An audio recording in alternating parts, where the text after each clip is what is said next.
Hello everyone. So for today's video, I will share to you how to create 4D simulation or construction simulation using the Navisworks TimeLiner. Okay, so what is Navisworks TimeLiner? So Navisworks TimeLiner is a tool in Navisworks that enables to link the 3D model to the construction schedule for us to create a 4D or construction simulation. So there are actually two ways on how we could achieve this one in Navisworks. So we could do it manually. So manually creating the schedule in the timeliner window and attaching the 3D models to the tasks. So it's more on manual approach. Then the other one is importing a schedule from an external source. So it could be that CSV format. So if you don't have Microsoft Project or Primavera in your computer, then we could just use this that CSV format. Then doing the auto attaching feature of Timeliner to auto attach the 3D models to the specific task. So for this video, I will teach to you the importing of the schedule and auto attaching the 3D models. Okay, so what are the things we need to prepare? So we need to have a 3D model, so it will be created in Revit. And once everything is set up, then we will export it into a Navisworks NWC file. Second one would be the construction program prepared in Microsoft Excel and would be saved as that CSV file or CSV format. Okay, so before we start, so we need to analyze first what's inside the construction schedule or construction program. So the construction activities are actually grouped into zones. So zone A, zone B, zone Z, and is split by levels. So there will be foundation levels, level 1, level 2, level 3, and roof. So having this information, what are the things we need to do inside the Revit model? So in the Revit model, so we need to divide the elements or the models into parts by zones and by levels. So to achieve the auto attaching feature of Navisworks, we also need to add additional parameter in the Revit 3D model. Okay, so how we will do the split the models into zones and levels. So my recommendation would be by using the create parts tools. So create parts is from the original element. For example, if there is a stub, from that original stub, the tool will create a new element called parts. So it's called parts. Then these parts could be divided into smaller portion or smaller parts without affecting the original element. So same thing as what you see here in this 3D model, the Revit 3D model. Additional parameter, so the parameter that I will be using would be task ID. So I will be creating a task ID parameter, and the value for this one would be based on the construction program or construction schedule. So if the element is assigned to a specific task name, for example, pile cap and ground stub, then I will just assign that element and input the value for the task. So once everything is prepared in the 3D model, then we could just export it to the NWC file and import it to the Navisworks. Okay, so now here in importing or managing schedule in the timeliner. So what I did in the construction schedule, so this one is an Excel file. So the columns or the information that I need to map into the timeliner window is the task ID, task name, plan start, plan end, and task type. So task ID will be mapped to the display ID. Task name would be mapped to the name. Plan start, plan end. Task type should be in task type. So what is task type? So this is actually to define how the elements or the items will be displayed in the simulation. So the default there are 3 default task types in Navisworks. So it's actually construct, there is also demolish, and temporary. So if we want to add a customized task type, then we could just do it in the configure tab. Okay, so I will also use the task ID for the synchronization ID. So what's the use of the synchronization ID? So it means that it would enable me to synchronize the data source back to the TimeLiner. So my data source is this Excel file, CSV file. So any changes that I will do in the CSV file, so I could synchronize it back to the TimeLiner. So it's a one-directional synchronization. Then the task ID should be unique and must remain the same once it has been set. So if ever you add any additional tasks or activities, then you should ensure that the new task ID would be different from the existing ones.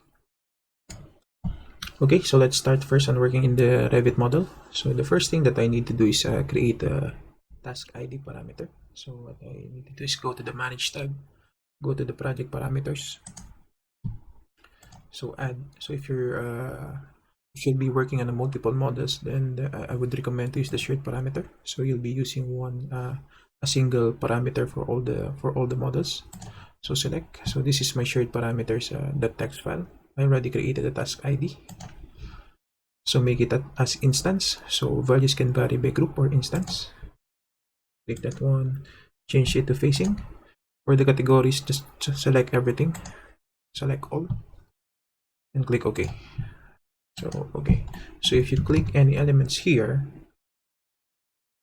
let's try to click one element, then you will see that the task ID would be here in the facing panel. Okay. So the next thing that we need to do is how we could split or divide the Revit model into zones and by levels. So what we have to do is to convert everything into parts. So it depends if you want to use the parts or you want to use the original elements, but I would recommend if you are working with the concrete elements, then it would be better to use the parts one, because it would be an efficient way on how you would divide the component without even affecting the original elements. Okay, so how do you do that one? So just select everything and just click the create parts. Okay.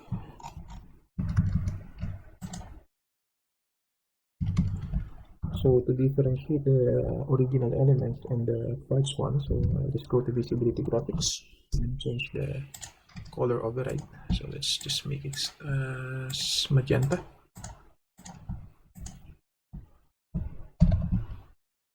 So parts, oh sorry, so it should be here.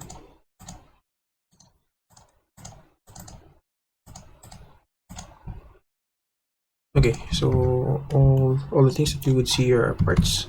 So what I need to do is just show only the parts elements, since I only need the. Okay, so these are all the parts. Okay, so how we will divide the parts into different zones. So if you would find here in my PowerPoint presentation a while ago, so the zones are splitted by a certain grids, so intersected by a certain grid. So grid line C and grid line H. So what I need to do is just go to the right view elevation. So I will be selecting only the slabs and structural framing. Then what I need to do is just click the divide parts and select intersecting reference and just click the grids. So select grid line C and grid line H.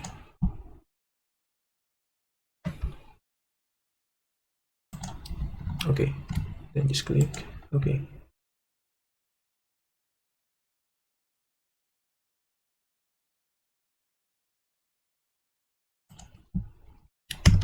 Okay, so for the levels, so if you would see here, so the walls are actually starting from the foundation level up to the roof level.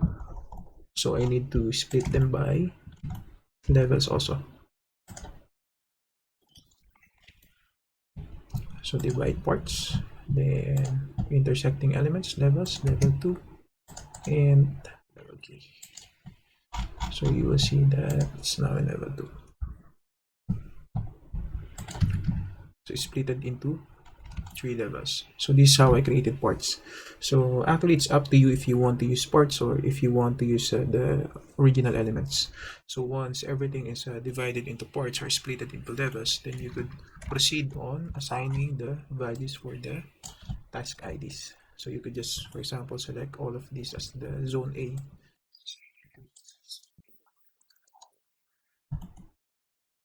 Okay, then isolate, then work with the zone A. So that's how I will how I assigned the task ID values for the elements. So once everything is assigned, I've already created a separate model for the completed one. So it will look like this. So if you click the parts or the elements, then you will see that there are the value A009.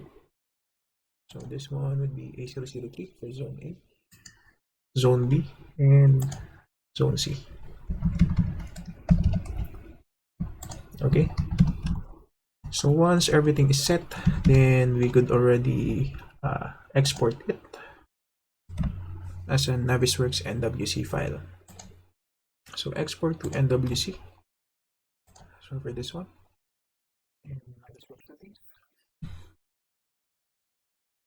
okay, so make sure that the construction parts are checked, element IDs, all element parameters, element properties. So faceting factor, just make it a 10, just to make sure that there are no polygons if there is any round surfaces. And just click divide file into levels. Okay, try missing materials, just click OK, then save.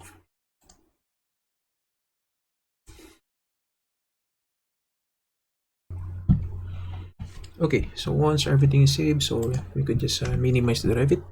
So we'll go to the construction program or construction schedule prepared in the Excel file. So this is the construction schedule that I prepared. So we could save it as program CSV. So it should be okay. Save. Okay. So now we will go on the Navisworks software. So what we need to do is use the append one. So where is that structure Navisworks? So this is the NWC file that we exported. So click export. Okay, so change your viewpoint to shaded. So it should be okay for this one. So if you go to the properties one and click the element, so you will see in the element tab. So this is the category name. So the property name, you will find the task ID. So A006, A006, A003. Okay, so category name is element, task ID is A003. Okay, so now we'll go on the TimeLiner. So in the home tab, you will see the TimeLiner window or TimeLiner tool. So just click that one and you will see this one, the TimeLiner window. Just put it here. Okay, so the manual one is to manually create the schedule like this. So add. So type the task name, like the plan start, like that. So this one, and so the task type, so the default one is construct, demolish, and temporary. Okay, so we will not be doing this one. So what we will be doing is to import the schedule that we've created. So in the data source, so what you need to do is click add. So there is a CSV for import, CSV import. So click the construction program, and the next thing that we need to do is to map. These are the columns in the TimeLiner, and these are the columns or the headers in our Excel or the construction program CSV file. So task name, I will map it to task name. Task ID would be the display ID. Task type would be task type.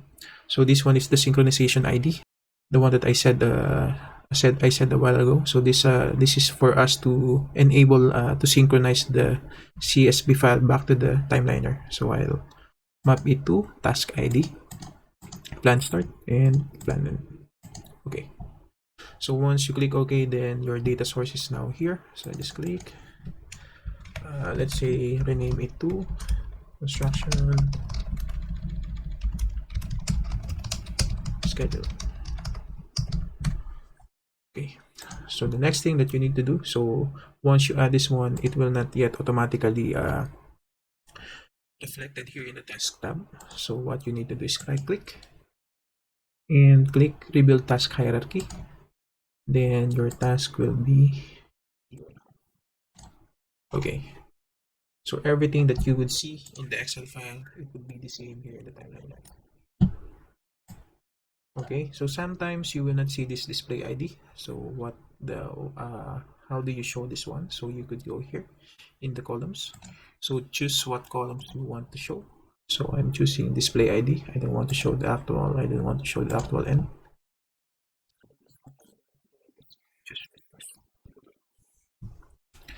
So now everything's there. So what the next thing we need to do is to attach the models based on the display, based on the task, specific task, right? For example, if this one would be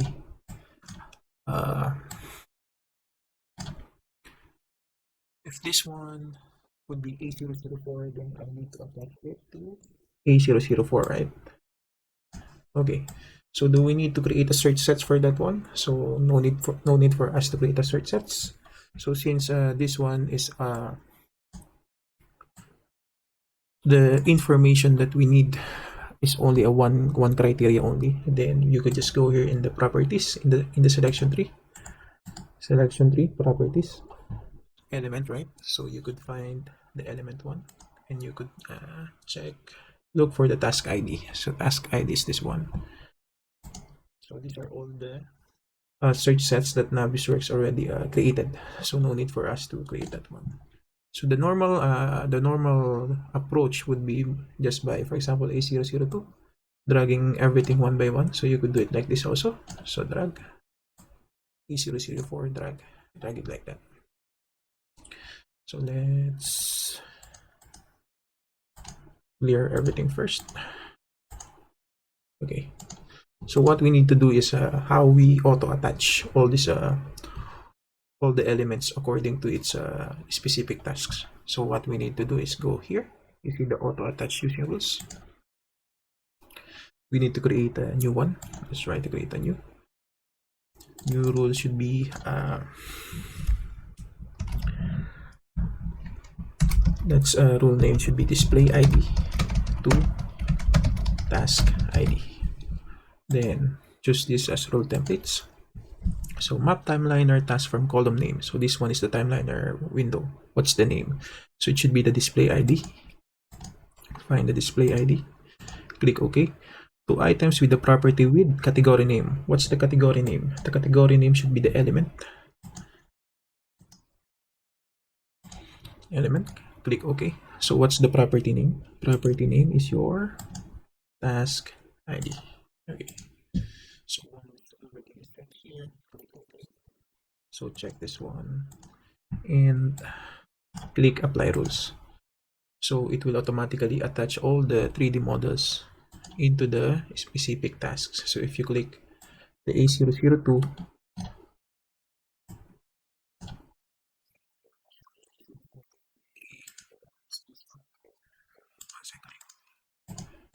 okay.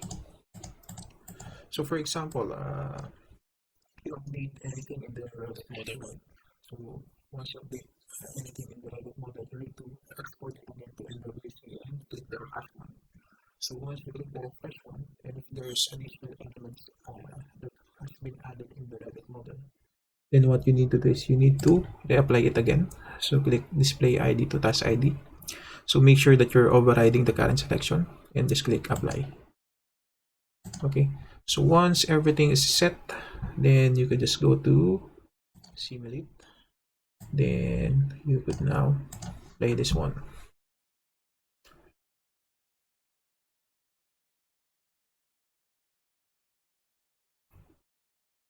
Okay, so you already have your simulation, your 4D simulation. Okay.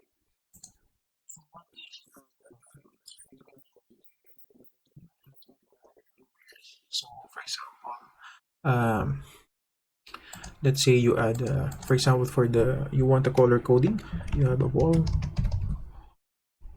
you have the slab and beams. Let's say let's start from your foundation. Then you have slab and beams, then you have wall and columns. Okay, so you could this is the customized one. So this is our new construction also, same as the construct one. So the start appearance should be, what color do you want? For example, you want it green for the foundation, you want it purple for the slab and beams, and you want it yellow for the walls and columns.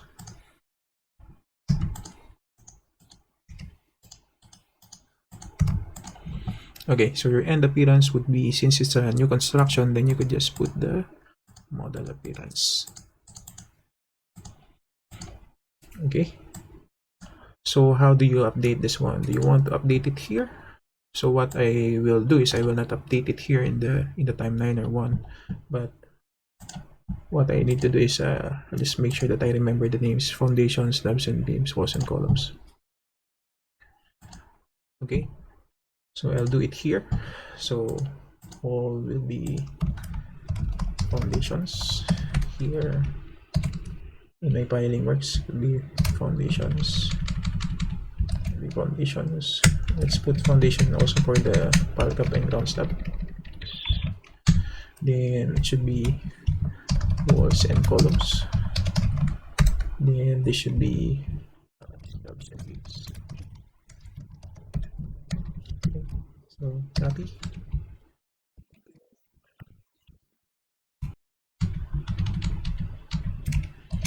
Okay, so I updated the task type in the construction schedule.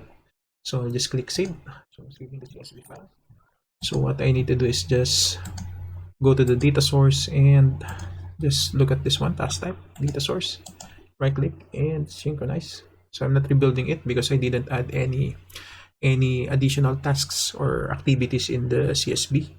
So if I'm just updating the information of the existing activities, then I will just use the synchronized one.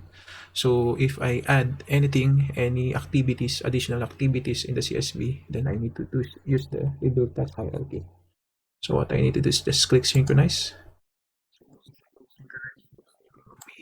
Here. Okay, then you could do the simulation. Then you will see the color coding for the construction.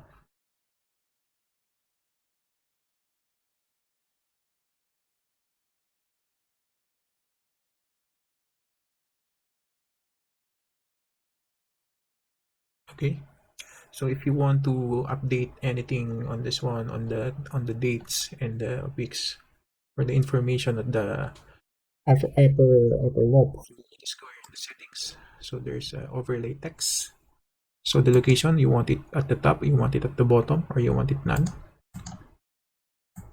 So this one, so it could be, for example, like this. So date, so I want to use the year, so space. So I want to use the full month name. So I go to extras. So there will be a new line. So I could type, for example, what week number is it from the start of the construction. So number of weeks since start, semicolon, and then day equals number of days since start. Then click OK. So playback duration. So if you want it 10 seconds, so that's the playback of the simulation. Click OK. Then you could start to play.